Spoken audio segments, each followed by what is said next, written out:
Physics میں اختصار بہت پسند کیا جاتا ہے. اگر آپ کسی خیال کو کم سے کم الفاظ میں یا کم سے کم فارمولوں میں بند کر سکیں اور یہ معنی خیز ہو تو پھر اس سے بہتر کوئی بات نہیں. پچھلے لیکچر میں نے آپ کو آئنسٹائنز تھیوری آف اسپیشل ریلیٹیوٹی کے بارے میں کچھ بتایا تھا اور یہ اس کی ایک مثال بنتی ہے. آئنسٹائن کی تھیوری کے صرف 2 اسمپشنز یا 2 پوسٹولیٹس ہیں اور آپ کو یاد ہے وہ کیا ہیں؟ پہلا پوسٹولیٹ یا اسمپشن یہ ہے کہ روشنی ہر انرشل فریم میں اسی رفتار کے ساتھ حرکت کرتی ہے، خواہ وہ فریم چل رہا ہو یا کھڑا ہو یا بہت تیزی سے اس سمت میں یا اس سمت میں دوڑ رہا ہو. دوسرا اسمپشن، دوسرا پوسٹولیٹ یہ ہے کہ فزکس کے قوانین کی شکل و صورت ہر انرشل فریم میں وہی ہے، جس کا مطلب یہ بنتا ہے کہ اگر آپ یہاں پر ہیں یا چاند پر یا کسی راکٹ شپ میں، جو فزکس کا قانون آپ دریافت کرتے ہیں اور جو صحیح ہے اور مستند ہے اس کی شکل و صورت وہی ہوگی، خواہ آپ ادھر ہوں یا ادھر ہوں. تو یہ بہت مناسب باتیں ہیں اور بہت سادہ بھی ہیں، بہت مختصر ہیں، لیکن اس کے باوجود ان سے کتنا کچھ اخذ کیا گیا. مثال کے طور پر میں نے آپ کو پچھلی دفعہ یہ بتایا تھا کہ اگر ایک آبزرور آپ کے حساب سے بہت تیزی سے اس سمت دوڑ رہا ہے اور وہ بھی ایک انرشل فریم میں ہے، تو بقول آپ کے اس آبزرور یا اس ریفرنس فریم میں جو گھڑیاں چل رہی ہیں وہ ساری آپ کو سست چلتی ہوئی دکھائی دیں گی. گویا کہ آپ یہ سمجھیں گے کہ ادھر ہر چیز جو ہے بہت آہستگی کے ساتھ ہو رہی ہے.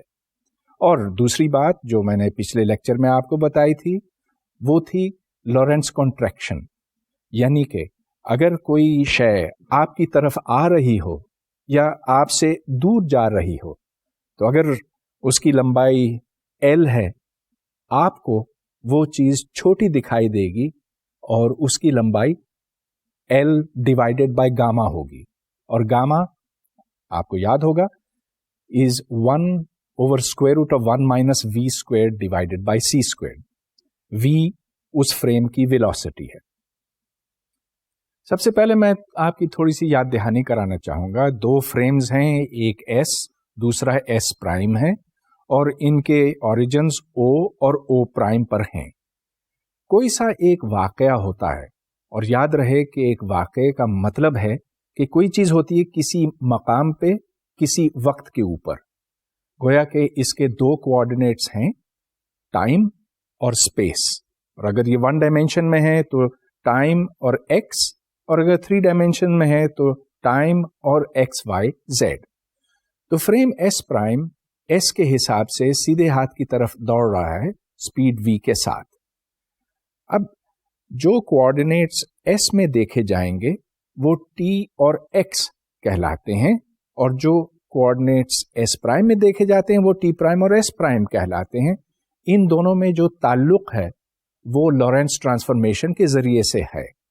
اب میں اس کو یہاں مکمل طور پہ ڈرائیو نہیں کر سکتا، اس کے لیے ہمیں کچھ زیادہ وقت درکار ہوگا، لیکن یہ میں آپ کو دکھانا چاہوں گا کہ یہ کس قدر سادہ ایکویشنز ہیں، اور یہ کہ ان سے جو باتیں ابھی تک ہم نے کی ہیں وہ کس طرح سے صحیح ثابت ہوتی ہیں.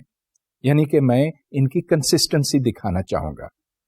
تو یہ دیکھیے کہ x' = gamma into x - vt. Gamma کی قیمت نیچے لکھی ہوئی ہے 1/√1 - v²/c²، اور یہاں پر ٹائم بھی ٹرانسفارم ہوتا ہے، یعنی کہ time in the frame S' which is T', that is equal to gamma into T minus V into X divided by c².